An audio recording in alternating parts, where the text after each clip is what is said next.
Welcome to Ringside Riffs by Andres Cortes. Money in the Bank is getting closer and closer, and we need to decide who our winners are. But as everything is coming to a conclusion, we know that the Raw and the SmackDown right before heading off to Toronto are crucial.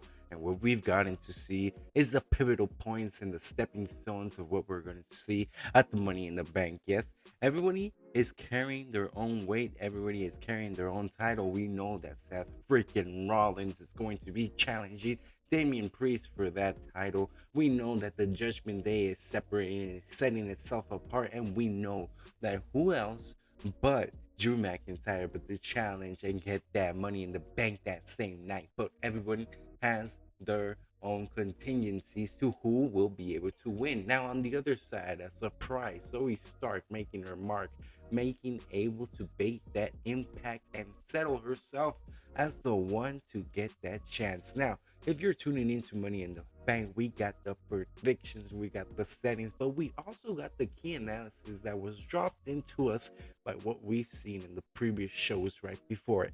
We see Chad Gable pretending like nothing has happened, yet he is terrified, scared, and terrified of the White Six. Yes, he tries to throw it back at Jey so he tries to tell him, hey, you're stealing the Fireflies. How about they go after you? But no, they are not going after him. They are chasing down Chad Gable. They are tormenting the man.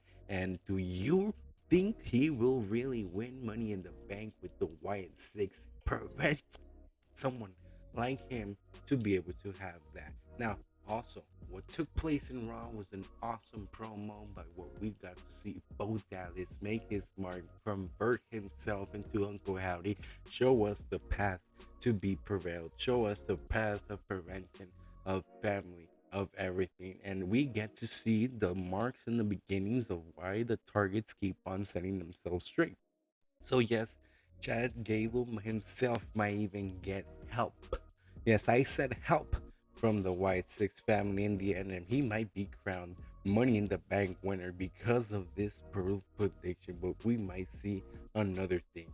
Jay Uso picking up that rivalry with the Fireflies. It might be a reminder that he has abandoned his family, he has betrayed his family, and what's more important to Uncle Howdy than anything, it is family. What is more important than keeping that legacy of those Fireflies than it is with what we have seen so far? So will Jay Uso be a new target for the White Six? Will that be a way to interfere into the Money in the Bank? Is this all a setup to actually prevent these two superstars from being able to cast an opportunity at Money in the Bank? We know that the transformation of Bo Dallas is a crucial point, and this has all been brought up and sped up into the recent weeks. It all speculated, it all tied in perfectly. The Alpha Academy was separating as the Y6 kept making their QR codes, kept making those disclaimers that soon they will come. And is this all the showings to what will happen at Money in the Bank in Toronto when this all continues to develop into the storyline involving Jey Uso? Now, let's also look into the other superstars involved in the Money in the Bank and why they can be costing themselves an opportunity. Not because of the Wyatt Six, but because of what the rivalries that they have at stake have already implemented themselves in.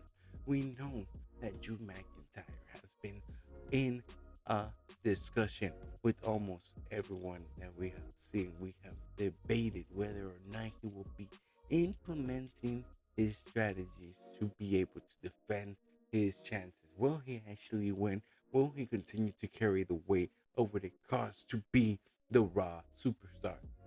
Yes, he has been doing a great job. He has been continuing to grow, develop, and become the actual number one person in the company. And his storyline telling is true, but we know that CM Punk has something up his sleeve, and that is AJ Lee. Yes, CM Punk's real wife, CM Punk's diva wife, CM Punk's ex personnel of the wrestling company might make her debut, which was once already rumored before, and a costly match for Drew McIntyre. Now imagine that she's done it before with John Cena. We know that she will be able to come out, make some interference. There are no rules in a Money in the Bank match. And who else but to cost the man that cost CM Punk that really, really brutal injury. So let's pay close attention into what happens to Drew McIntyre and what that leaves us with. Other opportunities in who might get that money in the bank. And I'm saying, yeah, because LA Knight is a person who doesn't have that much interference going on, who wouldn't have that much going on in the Money in the Bank showcase, that he might have that opportunity. AJ Lee might actually step out and be an interference for Drew McIntyre, might cost him that opportunity, might give him that chance for someone else to step in. These Wyatt Six people are already all over Chad Gable. And if Chad Gable is trying his best to include Jey Uso into this, then we know that there's already 3 men out of this ladder match. So let's continue to analysis. We've gone over Chad Gable, we've gone over Jimmy Uso, and we've definitely gone over Drew McIntyre. But who's left? Who actually has an opportunity? Who would you think that could actually pick up this win? I've gone over LA Knight myself, saying that he could have that major push to be carrying over that LA Knight briefcase. He does have that possibility. And what we saw in Raw was a continuing development of Liv Morgan, of her character, of the Judgment Day, and it did not give Dominic Mysterio the push as he did pick up the loss, but we continue to see how he will be able to and have that leadership role control over Liv Morgan. Now we got to see the brutal fights of Finn Balor and Damian Priest. They're separating. They're causing this champion. And if Damian Priest is able to pick up a clean win over Seth freaking Rollins, that we do know that it will continue to evolve into a separation of itself of the Judgment Day, no matter what Seth freaking Rollins had to do. The Judgment Day was already on its way out, and it's already on its way to show that it has its own different storylines. Definitely, when Mommy's gonna come back, it's gonna be the pivotal point for a breakage point, because she's definitely not gonna prove with everything that's gone around, with the Envoy fighting, with the Liv Morgan in the clubhouse, with everything. Now we got to see the continuation. Braun Breaker getting his opportunity against Sami Zayn in the upcoming pay-per-view. Of course, what will be his first opportunity at real title gold here at WWE. We know that he will not be able to relinquish that. Now, wanted to talk about my boy Elijah Dragonovsky. He keeps picking up loss after loss, but he puts on bangers after bangers. He deserves a major push, and even if he is not in the Money in the Bank, yeah, I really hope that he continues to continue and be involved in the lead. Now, where is Cody Rhodes in all this? Yes, he will be in the Bloodline storyline. He will be in the match. But what is happening to the title? Will he just continue to hold it? We congratulate Cody Rhodes for completing the story. We congratulate him for having had that title since WrestleMania, having had completed some crazy defenses. But now we are just speculating and building up to who are the potential actual people to take over that title. And if they want to make SummerSlam great, big, and everything, it has to either be the return of Roman Reigns or bringing the Samoan final boss. And because that has to be the continuation of the storyline, we have to see something continue to grow. And if they want to actually do Roman Reigns against The Rock at the next WrestleMania, then they already have to be planting in the seeds. So they have to bring in one of these superstars as soon as possible. We got SummerSlam right around the corner. We need to understand that these are the rules that they've implemented. We've heard multiple rumors stating that Roman Reigns could be coming back for Money in the Bank. But could it actually be The Rock coming back for Money in the Bank? That puts Solo Sikoa back in check.